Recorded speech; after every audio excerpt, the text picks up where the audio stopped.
Fala galera, professor Ricardo Barrios, o primeiro e único. E pessoal, olha só, provavelmente você já assistiu aulas relativas à política monetária. E é muito importante que você tenha assistido e você tenha esse conhecimento de política monetária. Por quê? Porque lá em política monetária você percebe as relações de oferta e demanda que acabam influenciando na inflação e no próprio poder de compra da moeda. É aquilo que a gente sempre fala, né? Se tem demais, você não dá valor. Se tem escassez de menos, você dá valor. Então, o aumento ou diminuição do valor de qualquer ativo, ele se dá de uma maneira mais generalizada pela sua relação entre oferta e demanda. Se tem muita gente querendo e pouca oferta, aquilo vai valorizar. Se tem pouca gente querendo e baixa oferta, nem muita oferta, perdão, aquilo vai desvalorizar, porque tem poucas pessoas querendo. Esse raciocínio, ele é extremamente importante para que você compreenda o mercado de câmbio, porque muito do que se cobra e do que se fala sobre mercado de câmbio vai falar justamente sobre a valorização da moeda estrangeira. Então, esse conceito ele é basilar para na sua aula. Você tem que pensar o seguinte: por que o dólar está alto? Porque muita gente quer dólar e não tem dólar no mercado. Por que o dólar abaixa? Porque tem mais dólar no mercado do que gente que quer. Então, se o Brasil tivesse empresas super globalizadas, não só uma Embraer, né? Só uma Embraer da vida, mas a gente tivesse aqui uma fábrica de carros, uma fábrica de celulares, uma fábrica de computadores que fosse vendida pelo mundo todo mundo ia comprar esses produtos em dólar, ia fazer muito dólar entrar no Brasil. Se tem muito dólar no Brasil, o valor do dólar cai. Como nós somos um país prioritariamente do agro, nós acabamos vendendo muitos commodities para o exterior, entra valor em dólar, mas por outro lado nós compramos produtos industrializados do exterior usando o dólar para comprar isso. Então perceba que por mais que entre muito dólar no Brasil por conta do agro, acaba saindo muito mais dólar pela necessidade que a gente tem de comprar celular Samsung, celular Apple e tudo aí que nos rodeia. Basicamente nós estamos sempre utilizando tecnologia estrangeira. Nós não temos uma marca de geladeira, né? Se duvidar, a gente não tem uma marca de eletrônico, quase nada. A indústria do Brasil está estrangulada. Então perceba, a gente precisa de muito dólar para comprar o que vem de fora e o que a gente vende em dólar não contrabalanceia isso. Então, pessoal, não adianta o que se faça, o dólar vai ficar alto. A única maneira plausível do dólar não ficar alto é que o Brasil crie mecanismos para que entre dólar no Brasil, seja por investimento, seja por empresas estrangeiras querendo se firmar aqui, diminuindo o risco Brasil, fortalecimento da indústria nacional. Você vê um vislumbre disso acontecer no futuro próximo? Eu sinceramente não vejo. Então, na minha concepção, essa aula já é até uma dica de investimento. Dica de investimento não, mas é para você se ligar, né? Eu não acredito que o dólar pode baixar da casa dos R$4,50 no futuro muito próximo, tá? No futuro até muito longo, digamos assim. Então eu acho que nos acostumarmos com dólar a R$5, 5,40, 5,30 vai ser o novo comum, tá? Porque a nossa indústria está estrangulada. A gente não tem nenhum tipo de atrativo para que venha dólar para o Brasil. Beleza? Feita essa introdução, eu acho que você já compreendeu como funciona o mercado de câmbio, tá? Então agora, vamos para o nosso material, que eu vou estar indicando o que nós vamos ver durante essa aula, mas sempre focando mais na explicação. Lembre-se, aulas são apresentações do assunto. O que vai fazer você passar na sua prova é ler seu material, revisar seu material e principalmente fazer muitas questões. Tem muita questão na plataforma de mercado de câmbio para que você faça, para que você treine de todos os níveis e de todas as bancas, tá bom? Então, vamos lá. Pessoal, então veja, quando a gente fala de mercado de câmbio, nós estamos falando de uma operação de troca de moeda. Isso que é câmbio? É você trocar uma moeda pela outra. Agora, verifique o seguinte, a moeda base que a gente trata, né, em nível internacional é o dólar, tá bom? Então a moeda de referência acaba sendo o dólar. O mercado de câmbio é um ambiente onde se realizam essas operações. Operações se dão diretamente ou por meio de seus correspondentes. E aqui, pessoal, a gente já esclarece uma dúvida que é muito comum dos alunos. O que é a Petax? Gente, Petax nada mais é do que a nossa taxa de câmbio em relação ao dólar. Então, por exemplo, quanto é que está valendo o dólar hoje? Vamos dar uma olhada aqui em loco, né? Total, quanto é que está valendo o dólar hoje? Deixa eu ver, www.xfit, não é isso. Dólar hoje, R$ 5,48. Então hoje, no dia 21 de agosto, o dólar está valendo R$ 5,48. Então podemos dizer que a Petax é R$ 5,48. Um dólar significa R$ 5,48, tá? Então isso é Petax. A Petax significa a nossa taxa de câmbio. E como a moeda internacional de referência é o dólar, a economia global é dolarizada. Quando nós falamos de taxa de câmbio, a moeda estrangeira de referência é o dólar. E quando a gente fala de moeda doméstica, é o real, porque doméstica é aqui onde nós estamos, tá bom? Então, vamos para frente. Petax nada mais é do que a taxa de câmbio. Continuando, operações, né? O mercado de câmbio é regulamentado pelo Banco Central, isso aqui padrão, né? Que vai ser ali uma entidade supervisora, tranquilo, sem nenhum tipo de problema. São também operações em moedas nacional, com domiciliados no país e residentes com sede no exterior, ou seja, empresas que estão no exterior, você mandando dinheiro para o exterior, você quando vai viajar, o exterior mandando dinheiro para cá, e assim sucessivamente. Operações com ouro, instrumento cambial, operações relativas a recebimentos, pagamentos e transferências e referentes também a transferências financeiras. Perceba, o Banco Central também age na política cambial de forma semelhante como age na política monetária.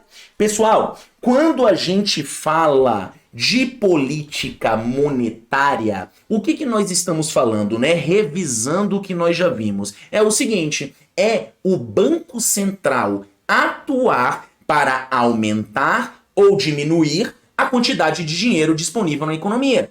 Se o Banco Central atua para ficar muito dinheiro na economia, tem inflação. Por quê? Porque o valor da moeda cai, porque você tem abundância. Se o Banco Central atua para tirar dinheiro da economia, a inflação desce, porque você vai ter menos dinheiro em circulação. Com escassez, você tem ali uma redução do valor relativo de cada unidade de moeda. No mercado de câmbio é a mesma coisa. Pense comigo, se o Banco Central ele fala o seguinte, cara, tem pouco dólar aqui no Brasil, já sei, eu tenho um monte de dólar aqui comigo, eu vou vender esse monte de dólar para quem quiser comprar no Brasil.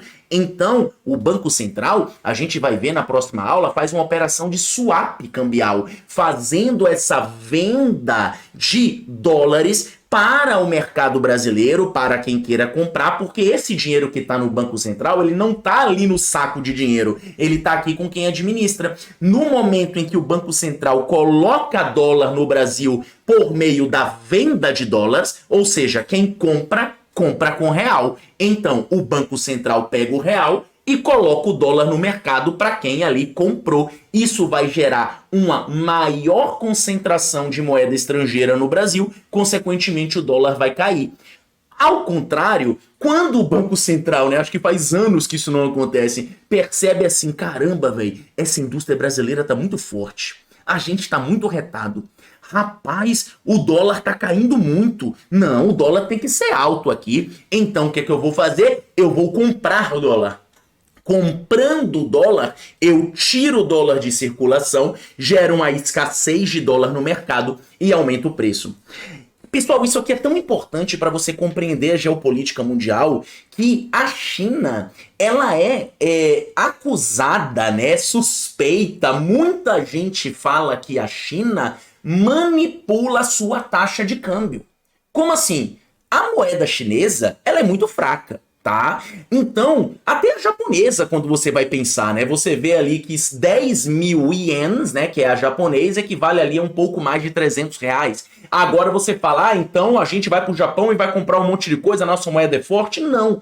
Câmbio não necessariamente significa poder de compra. Agora veja só, se eu sou a China, mantenho a minha taxa de câmbio baixa, por exemplo, $1 compra 1.000 moedas chinesas, o que vai acontecer? Os meus produtos vão ficar muito atrativos. Então, quando eu estou aqui no mercado brasileiro e eu penso, cara, eu tenho que comprar carro elétrico para vender aqui no Brasil.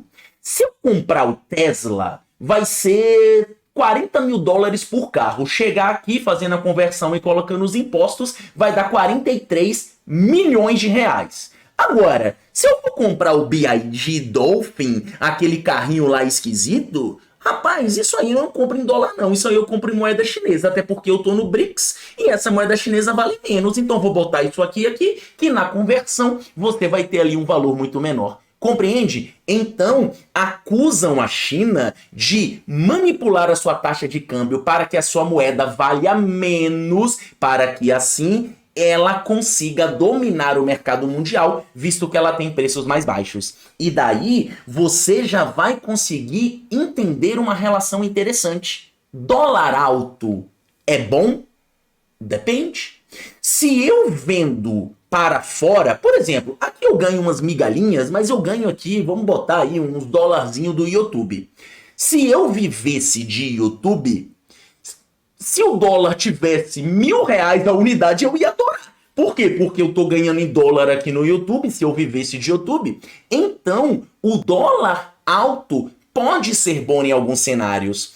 Por outro lado, veja só, se eu vendo móveis e eu quero vender para a indústria do exterior, eu quero vender móvel para, sei lá, a Guatemala.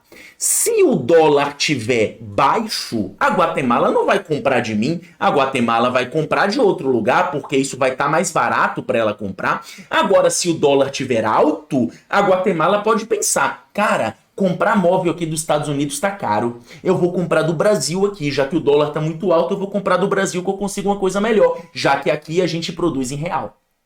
Compreendeu? Então perceba, você tem um câmbio desvalorizado, pode estimular as suas exportações, tá? Então entender essas coisas é muito importante para que você compreenda a geopolítica como um todo e também para ver o porquê alguns países nunca vão se industrializar se não houver ali uma ação direcionada para isso. Como que a gente vai se industrializar se a gente só compra carro de fora? Uma outra coisa interessante para a gente contextualizar o câmbio é o que acontece com a União Europeia, por exemplo.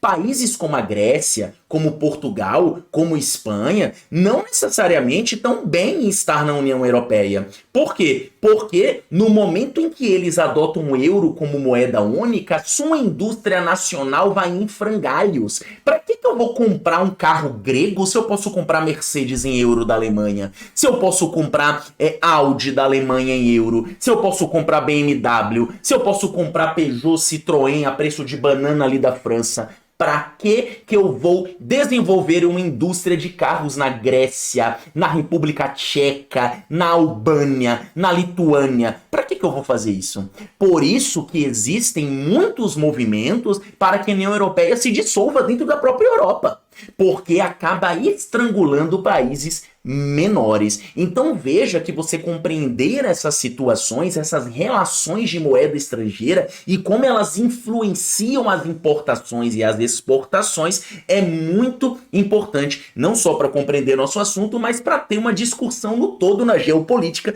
e poder até trocar aquela ideia no bar com seus amigos e mostrar que você é sabido. Beleza? Tranquilo? Show de bola! Vamos lá, vamos lá, vamos lá. Ó, o dólar alto, ele vai ser bom para o exportador, teve uma dúvida aqui, porque o exportador ele vai ganhar mais dinheiro. Só que em determinado momento, se o dólar tiver muito alto, pode ser também com que isso freie algumas exportações. Então veja, para os Estados Unidos não exporta quase nada em comparação a outros países com o mesmo nível de industrialização. Por quê? Porque como o dólar é alto, como é que os Estados Unidos vai vender para o mundo todo? Vai ser muito caro para o mundo comprar dos Estados Unidos, entende? Então sempre preste atenção no contexto da questão. As questões de câmbio, de longe, são as mais bem elaboradas em provas bancárias. Fique atento a isso. Você pode ver que elas sempre têm textos grandes, elas exigem muito raciocínio do candidato, tá bom? Mas vamos voltar aqui para a parte concreta. E aqui nós temos sistemas de controle, tá? Isso aqui é decoreba pura. Você saber que o Siscomex, né? Você vê aqui Mex é México? Não, vai ser mercadoria. Então é um sistema de comércio exterior. Destina-se ao registro de entrada e saída de mercadorias. Então, entrou produto, saiu produto, isso vai ser registrado pelo Siscomex. Vão ser aqui importadores, exportadores, portos e Receita Federal. Padrão. Nós temos também o Sisbacen, que não vai lidar com mercadoria, vai lidar com operações. Então, o Sisbacen, ele lida com operações de câmbio, registrando a compra e venda de moedas estrangeiras. E quando a gente faz compra e venda de moeda estrangeira, ela vai ser proveniente ou de importação ou de exportação. Não é verdade? Beleza. E autorizados a operar com câmbio. Pessoal, vamos prestar atenção aqui, porque aqui nós tivemos uma pequena alteraçãozinha que vai ser interessante a gente lembrar para próximas provas, visto que alterações recentes costumam ser prediletas pelos examinadores, para ver se você ali está retado em saber o que está acontecendo. Tá bom? Então, vamos lá. Pessoas físicas e jurídicas podem comprar e vender moeda ou realizar transferências internacionais, operações de qualquer natureza, sem limitação de valor, sendo contraparte na operação agente autorizado. Como assim? Imagina que eu queira mandar $1 bilhão para uma conta na Suíça. Eu posso? Posso. Desde que eu faça tudo legalmente. Eu vou entrar em contato ali com o operador, vai comer um imposto da desgraça e vai ser um negócio da porra até chegar na Suíça. Então o crime não é mandar o dinheiro pro paraíso fiscal. O crime é a forma que se faz para mandar o dinheiro para lá. Cara, eu conheci uma pessoa que trabalha para um doleiro. Não vou falar em que cidade, mas eu conheci bem essa pessoa, tá? E o que essa pessoa fazia, né? Na verdade, o que o doleiro fazia era uma coisa fantástica, cara, assim, de um raciocínio absurdo. E era uma pessoa simples, mas com um tino comercial que ficou rico fazendo as coisas erradas, né? Como é que ele fazia, por exemplo? Eu quero mandar $1 bilhão pra Suíça. O cara fazia umas paradas, ele pegava esse 1 bilhão, ele sabia que você mandando 500 milhões pro Paraguai e 500 milhões pra Argentina, você pagava menos imposto, chegava lá, você comprava ouro, e aí esse ouro conseguia passar e você comprava lá título, aí fazia um contrato de adiantamento de câmbio, aí chegava lá em Marrocos, comprava obra de arte, não sei o que, fazia um rolê da porra. No final das contas, você perdia ali 1%, 2% na transação, mas a comissão iria gastar muito mais se fizesse pelos meios usuais por conta dos impostos e taxas e coisas parecidas, tá bom? Então perceba, você pode movimentar sem limitação de valor moeda estrangeira entre países, desde que você siga os trâmites legais. Então o crime não é mandar dinheiro para tal lugar, é a forma que você manda, tá bom? De uma maneira de ser uma evasão fiscal ou até mesmo um indício de lavagem de dinheiro. Beleza? Claro que hoje em dia com a criptomoeda talvez esse trabalho do cara nem exista mais dessa forma, né? Porque hoje em dia a criptomoeda é uma ótima forma de você transferir dinheiro. Olha eu aqui ensinando já a fazer as coisas erradas, né? Não faça. Beleza.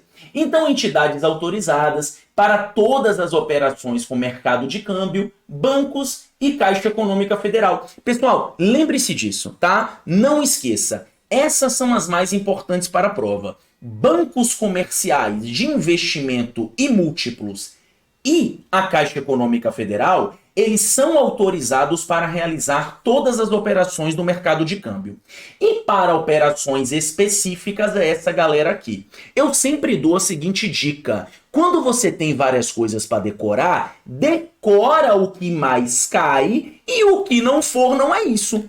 Como assim? Se eu decoro e levo para a prova que para todas as operações de câmbio, os agentes que são autorizados a operar são bancos comerciais, bancos múltiplos, bancos de investimentos e caixas econômicas, qualquer um que não for esse não vai ser uma entidade que é autorizada a operar qualquer tipo de operação.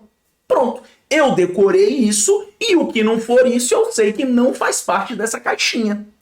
Então eu não vou perder meu tempo decorando tudo, eu tento sempre buscar decorar o mínimo possível. É que nem quando a gente fala, por exemplo, de instituição bancária. Quais são as instituições bancárias? Bancos comerciais, bancos múltiplos com carteiras comerciais, bancos cooperativos, cooperativas de crédito e caixa econômica. E as não bancárias? É tudo que não foi isso. Entendeu? Beleza? Tranquilo. E continuando aqui que você tem a alteração. Olha só, em julho de 2024, ou seja, isso só será válido para editais que surgiram depois de julho de 2024, tá bom?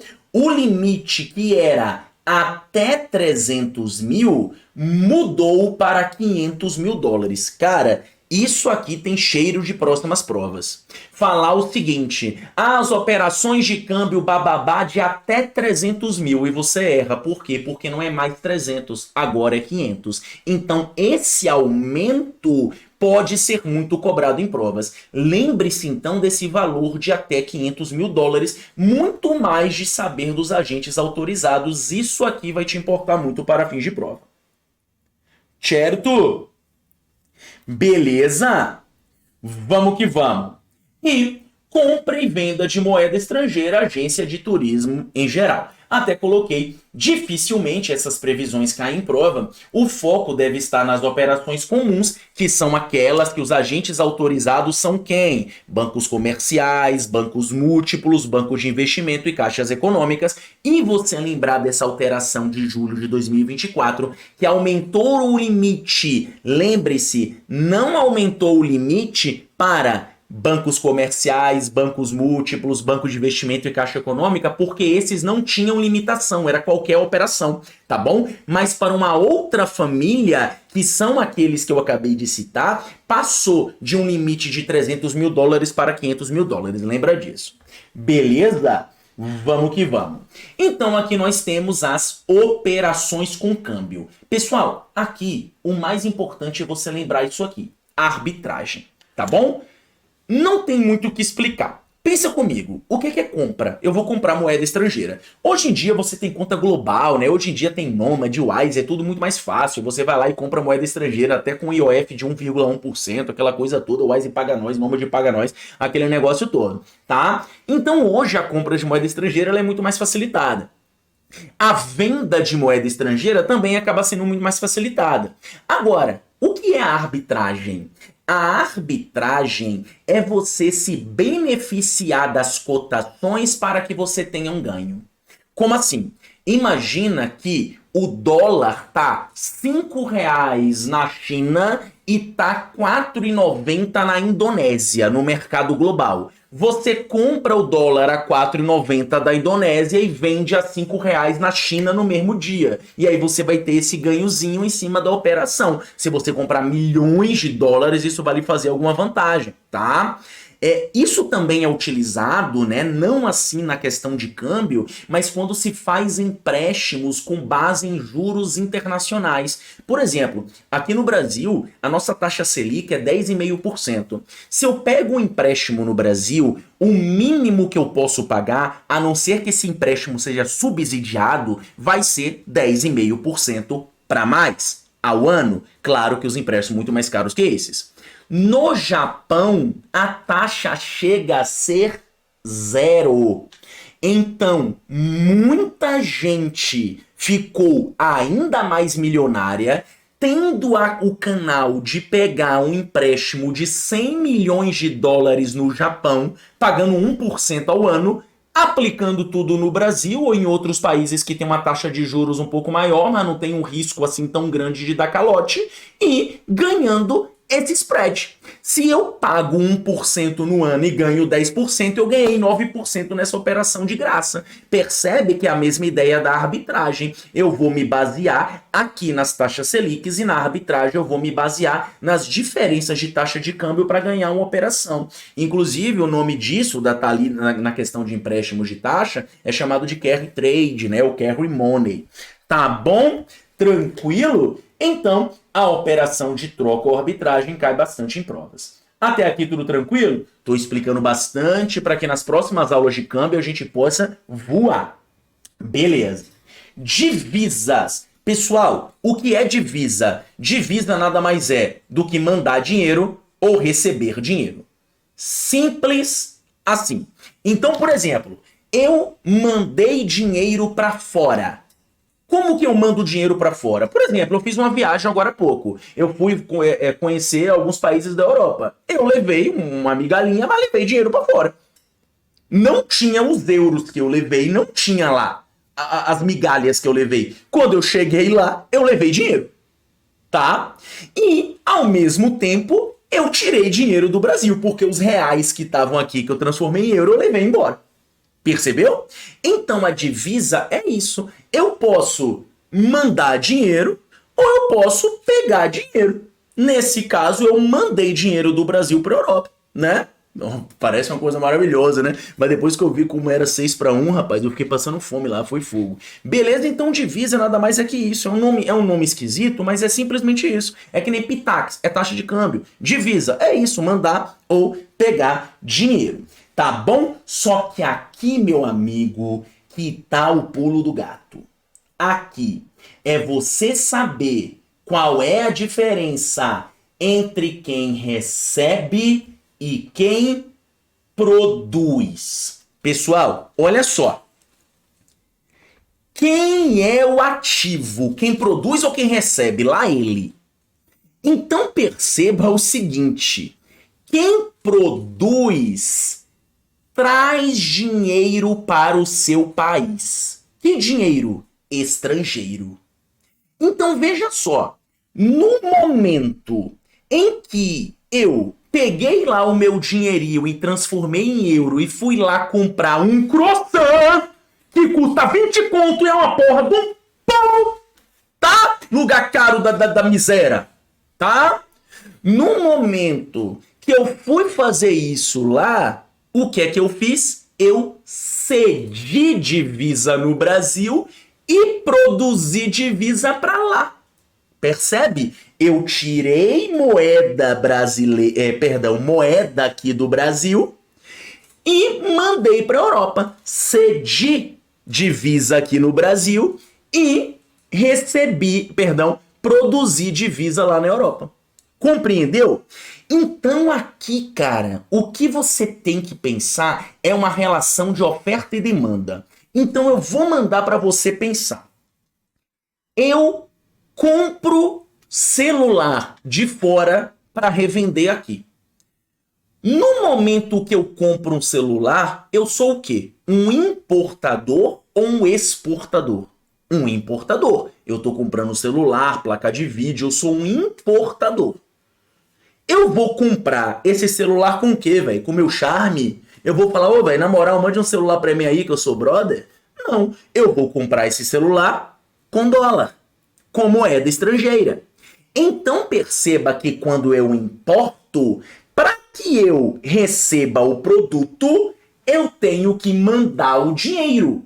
Na perspectiva aqui do Brasil, eu cedi uma divisa. Entendeu? Porque o importador tá mandando o dinheiro embora. Então ele cede divisa. E o que confunde um pouquinho é que ceder é sinônimo de receber nesse caso. Então, quando eu recebo, eu estou cedendo a divisa, né? Até porque, para eu receber, eu tenho que ceder. Você pegou, né? Beleza. Compreendeu? Agora veja o contrário. Imagina que eu sou o agro é pop, o agro é tech, o agro é tudo. E eu tô vendendo soja. No momento que eu vendo soja no mercado internacional, eu vendo em que moeda, velho? Dólar. Eu tô dando o que pro mercado internacional? Soja. Eu tô recebendo o quê? Dólar, para eu comprar Hilux, para eu comprar aquele chapéu e aquelas calças apertadas pro meu filho, tá? Pra eu ficar criando agroboy, tá? É assim que funciona. Nesse momento eu tô fazendo o quê? Produzindo divisa. Percebeu? O importador cede divisa, o exportador produz. Com esse raciocínio você pensa, quem traz moeda estrangeira para o Brasil produz divisa. Quem leva moeda para fora cedeu divisa, acabou. Você nunca mais erra em nada. Então, perceba aqui, quem cede divisa? Importador. Quem compra coisa de fora, quem deve empréstimo para fora, porque se eu devo de empréstimo para fora, eu tenho que pagar o banco lá fora, e para pagar eu tenho que mandar dinheiro para lá. Os que fazem transferência para o exterior, ou seja, mandei dinheiro para lá. E os turistas, quando viajam para outro país. Quando eu fui lá para a Europa, eu cedi divisa. Entende? Divisa é isso, é transferência de moeda para outros países, ou receber moeda para outros países. Divisa é transferência de dinheiro estrangeiro. Certo? Por outro lado, quem produz divisa é quem traz dinheiro para cá. Exportador. Eu vendo um serviço a um estrangeiro. Eu estou trazendo dinheiro para cá, porque eu vou entregar o serviço e o estrangeiro vai me dar o dinheiro. Tomador de empréstimo. Agora, olha só que coisa interessante. Digamos que eu pego um empréstimo no Banco de Washington, 10 mil dólares. No momento que eu recebo esse dinheiro, eu sou o quê? Um produtor de divisa. Só que eu tenho que pagar o empréstimo, né, velho? Então, no momento que eu pago, eu cedo divisa, entende? No momento que eu recebo, eu produzi a divisa. No momento que eu pago, eu estou cedendo essa divisa. Compreendeu? Cara, pegou essa lógica, você vai acertar todas as questões. Não tem como errar. Turistas estrangeiros que vêm pra cá, né? Que vêm com dólar, você tá ligado que pra gringa é mais caro. E os que recebem transferências do exterior, porque estão recebendo dinheiro. Então, lembre-se, lembrando dessa lógica aqui, você consegue derivar todo o resto. Importador cede ou recebe. Como assim cede ou recebe? Porque é sinônimo, velho. Tá? É que nem falar, sei lá, bolacha ou biscoito, é sinônimo, tá? E não vem me falar que é diferente não, que é a mesma coisa. E exportador produz divisa. Lembrou dessa lógica aqui, você nunca mais erra uma questão sobre isso. Show!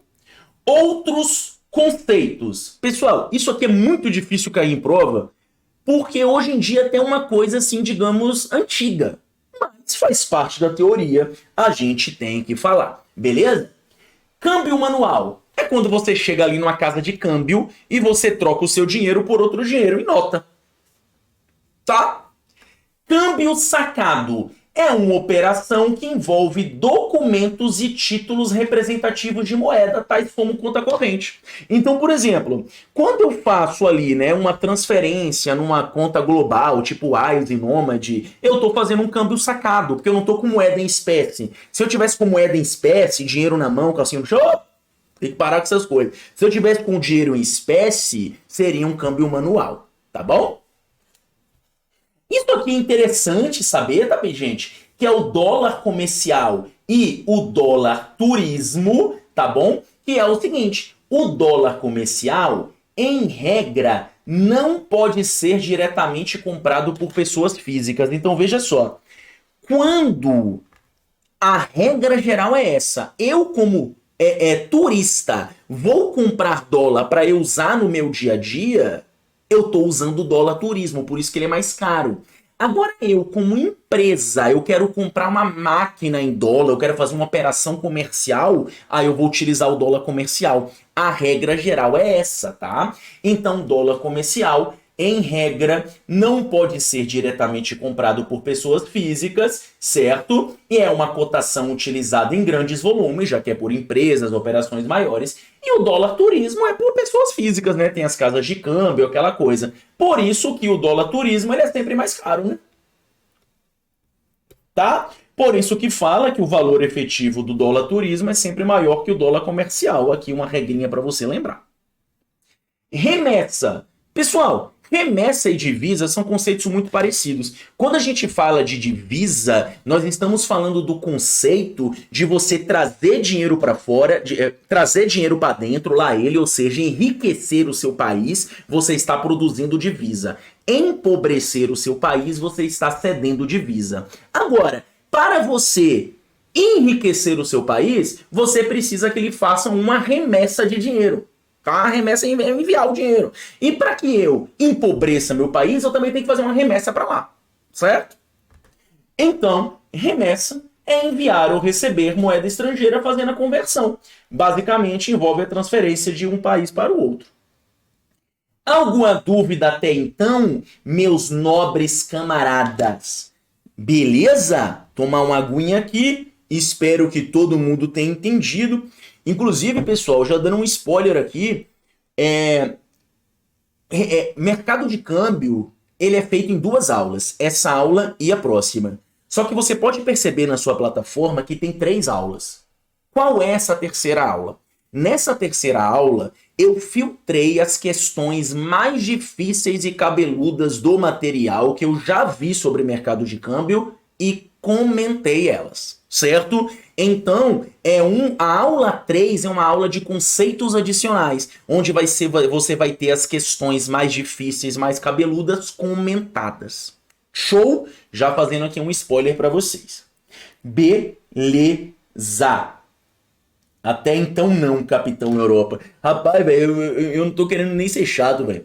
Vou dando uma pausa aqui, tomar água. Rapaz, eu vou dizer pra você, meu, eu prefiro muito mais do Brasil, mano. Sem sacanagem. A Europa é muito bonita, muito legal mesmo, mas assim, cara, sei lá, velho. Eu vou me dedicar a melhorar aqui esse Brasil, velho. E é fogo, né? Porque é a única viagem internacional que eu fiz, então sempre vai ser o único exemplo que eu tenho pra dar, né? A não ser quando eu fui pro Uruguai, né? Vou começar a falar do Uruguai. Eu não sei se vocês sabem, mas Barrios é um sobrenome uruguaio porque eu sou castelhano, tá? Meu falecido, finado e querido avô era cidadão uruguaio, tá? Então, sabe quando você tem um avô que você pega cidadania italiana, cidadania alemã, cidadania americana? Eu tenho cidadania uruguaia, meu irmão. Chupa essa. Beleza? Eu posso chegar ali nos Pampas e dar uns passinhos a mais. Tchê. Tá? Isso que é coisa boa. Pessoal, regime de câmbio. Vamos lá.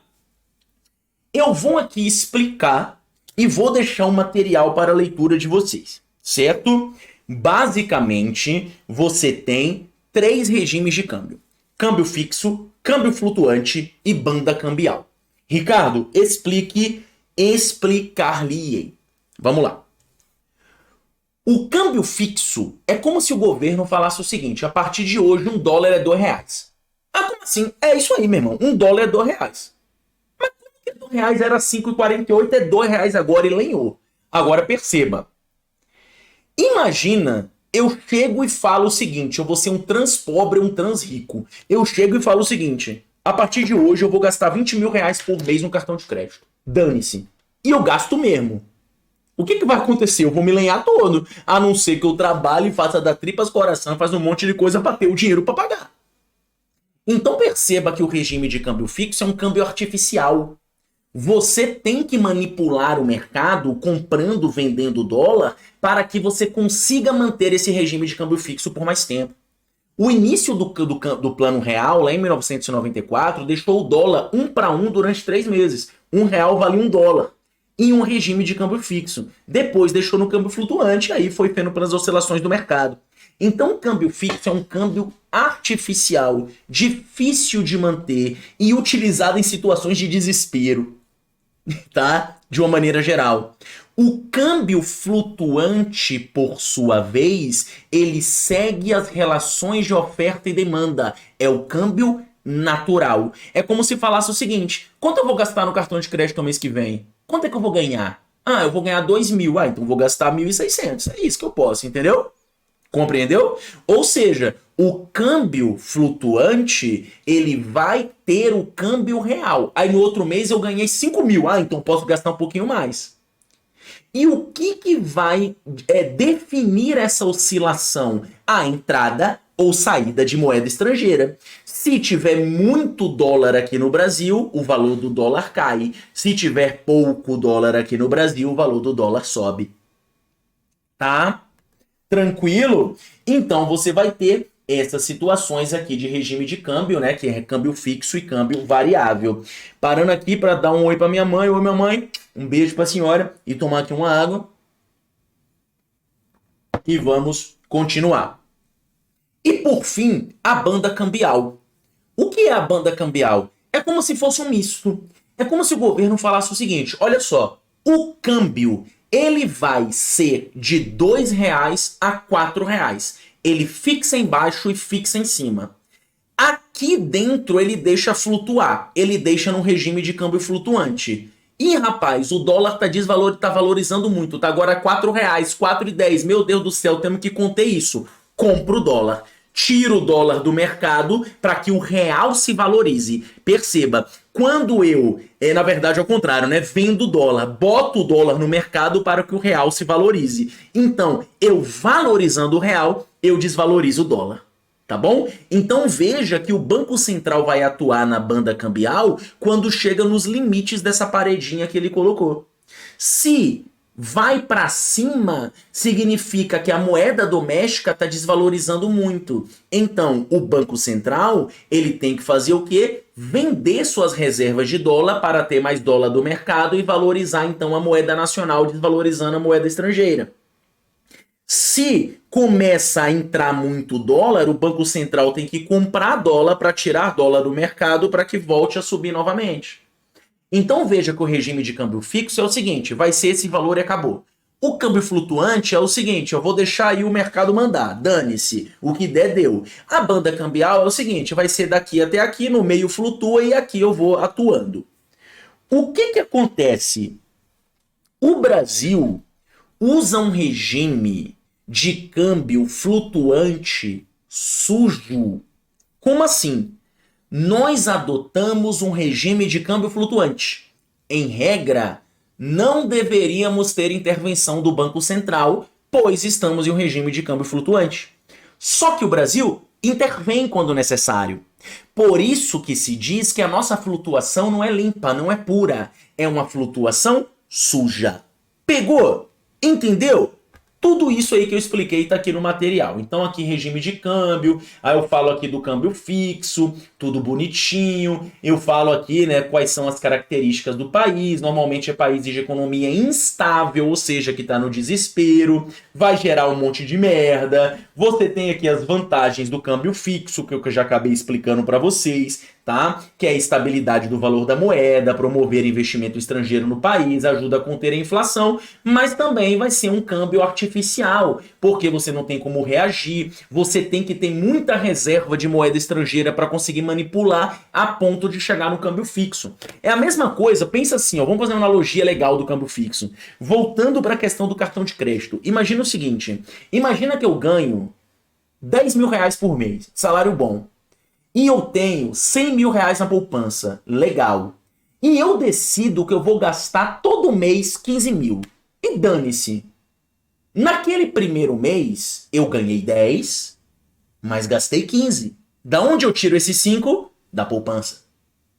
No segundo mês, eu ganhei 10, mas gastei 15. Da onde que eu tiro o outro 5? Da poupança. O que está acontecendo? A minha poupança está esvaziando. Se chegar no momento em que eu não tenha mais dinheiro da poupança, isso tudo vai ruir. O que eu tenho que fazer? Enquanto a minha poupança não esvazia, eu tenho que dar um jeito de trabalhar para que eu consiga ganhar os 15 mil para equilibrar. É por isso que o regime de câmbio fixo ele não dura muito tempo. Porque no momento que eu fixo um câmbio, eu fixo algo artificial. Eu vou ter que ficar queimando as minhas reservas de dólar para poder manter aquele câmbio que eu fixei artificialmente. A não ser que eu consiga desenvolver minha economia de tal modo que eu consiga alcançar esse câmbio que eu fixei de maneira natural.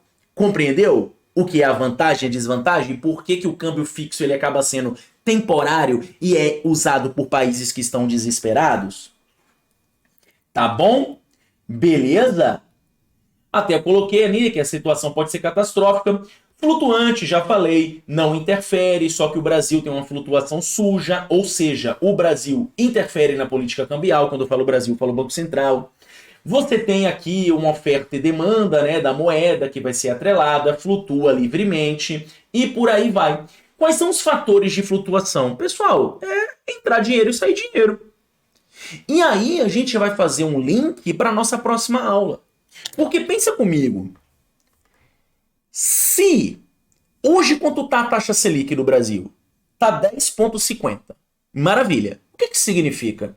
Significa que o americano, o estrangeiro que tem dinheiro, eu não estou falando do americano médio, o grande investidor, o cara que tem muito dinheiro, ele olha para o Brasil e fala, rapaz, nunca deu calote esse país, né? Rapaz, nunca deu não. Rapaz, sabe esses 10 milhões de dólares que tem aí parado? Sei. Compra de título público brasileiro. Compra. Por quê? Porque eu vou ficar ganhando 1 milhão por ano, tá me pagando 10,5%. Se eu invisto 10 milhões, eu fico ganhando 1 milhão por ano. E aqui nos Estados Unidos, a taxa de juros é 4%, 4,5%. Vale mais a pena eu botar lá que é 10%, que eu vou estar recebendo mais. Percebe? Aí o Brasil fala assim, vamos aumentar um pouquinho a taxa de juros? Aí a galera pensa, caramba, velho, esmola demais, o mendigo desconfia. Mas nunca deu calote, né, velho? Vamos botar dinheiro lá ainda? Então percebe que você aumentar a taxa de juros pode causar uma desvalorização da moeda estrangeira? Por quê? Aumentei a taxa de juros, muito estrangeiro começa a comprar título público brasileiro para poder rentabilizar, ou seja, vai ter muito dólar aqui no Brasil, consequentemente pode desvalorizar a moeda estrangeira em relação ao real. Isso é bom? Não. Por quê? Porque ninguém tá dando dinheiro pro Brasil porque gosta da pátria amada Brasil, idolatrada salve salve. Não. Eles vão querer pegar esse dinheiro de volta na forma de juros. E quando vê que a coisa não ficou muito boa, vão liquidar todos os títulos e vender tudo. Entende? Gerando uma dívida. Hoje, estima-se que cerca de 51% do PIB brasileiro, cerca de 51% dos nossos impostos são para pagar juros da dívida. O Brasil é um país saqueado. Essa é a grande realidade. Tá? Claro, existem muito mais fatores complexos, tá? Então vamos descer a taxa de juros para zero? Também não, tem vários fatores complexos, mas é interessante para você compreender muito dessa guerra que está acontecendo entre o Banco Central. Aumenta, não sei o quê, isso influencia em tudo, não é só a política monetária brasileira, também influencia na política monetária internacional. Por quê? Porque com juros maiores vai aumentar, tende a aumentar o fluxo de capital. Agora, a Argentina, até esses tempos, estava 70% juros. Por que eu não boto meu dinheiro lá? Porque vai me dar calote. Entendeu? E aí a gente vai ver na nossa próxima aula, né? Lembrando que na plataforma já tá lá, essas questões de fluxo de capital, prêmio de risco, tá bom? O próprio risco Brasil, beleza? Então esses são os fatores de flutuação. Simplesmente dinheiro entrando e dinheiro saindo. E quando eu falo dinheiro, eu falo de moeda estrangeira. Tá bom? Aqui eu coloquei, né, tudo, por isso que eu sempre falo, pessoal, e eu vou mais uma vez dar esse aviso. Você pode estar amando a aula, achando a aula maravilhosa, falando, meu Deus, bolas de fogo estão caindo de empolgação, que essa aula é muito boa. Amanhã você vai esquecer, velho. Eu esqueço. Então a aula é uma apresentação do assunto, ela não vai te servir para nada. Claro, você vai lembrar da minha voz, aquela coisa toda que os alunos falam, mas isso só é possível se você seguir o processo. Qual é o processo? Ler o seu material, focar no seu material, resolver todas as questões. Aí sim as minhas palavras vão fazer sentido e vão ficar grudadas no seu subconsciente. Imagina na hora que você estiver dormindo, que você estiver ali, ó, quietinho, dormindo. Eu não grito assim e você acorda. É isso que vai acontecer, tá? Então, leia o material, revise o material e faça todas as questões da plataforma. Tá bom? Beleza? Show de bola. Aqui também tem as vantagens do regime de câmbio flutuante, é um câmbio mais verdadeiro, né?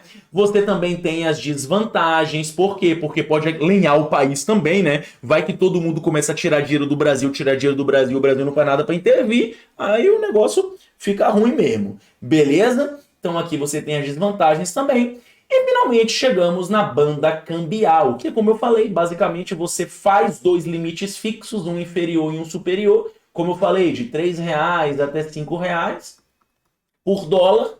Aqui nesse meio do caminho você deixa flutuar. Se aconteceu de ir muito para cá, o Banco Central intervém de maneira a voltar. Se aconteceu de ir muito para cá, o Banco Central intervém de maneira a voltar e ficar nesse limite da banda. Certo? Tranquilo? Show de bola, tá? E aqui, assim como acontece com o câmbio fixo, é um instrumento artificial, porque a única coisa que vai ali garantir a realidade é a flutuação, pessoal. Quem é das antigas, muito das antigas aí, mais que eu até, eu já era nascido, mas eu não era consciente, né? Não vivi isso aí. Quando teve o congelamento de preços do governo Sarney, que simplesmente falou, a partir de agora isso aqui custa tal, não vai ter mais inflação. Isso é um desastre. Por quê? Porque quando você congela o preço, você está congelando de uma maneira forçada.